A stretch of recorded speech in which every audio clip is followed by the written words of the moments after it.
ஆர்டிஸ்ட்டாக இருக்கட்டும், எல்லாருமே இவங்கள தான் புகழ்ந்து பாடுவாங்க.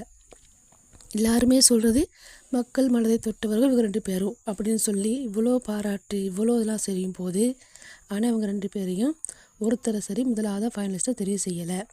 அது ஏன்னு தான் தெரியல. ஆனால் ஹேமத்ராவை தெரிவு செஞ்சதுக்கான எந்த வருத்தமும் எந்த ஆட்சேபனும் இல்லை. அதில் ஒரு பிரச்சனை கிடையாது. ஆனால் நல்லா பாடுறாங்க அப்படின்னு சொல்லிட்டு இப்போ ஒரு வருஷம் இருக்குல்ல, அதில் நம்ம திவினேஷ், யோகஸ்ரீ, ஸ்ரீமதி, ஹேமத்ரா இப்படி இருக்குது. இப்படி நல்லா பாடுறவங்க வருஷம் இருக்குது.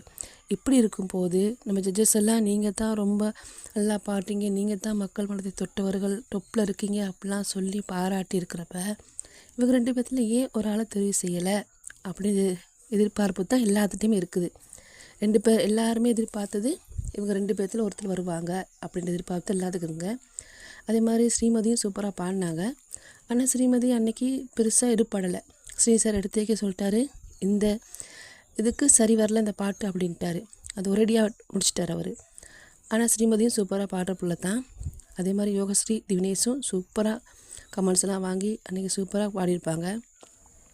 ஏன் அவங்கள தெரிவு செய்யலைங்கிறது தாங்க எல்லாத்துக்கும் கேள்வி. ஹேமத்ரா தெரிவு செஞ்சதில் எந்த வருத்தமும் இல்லை.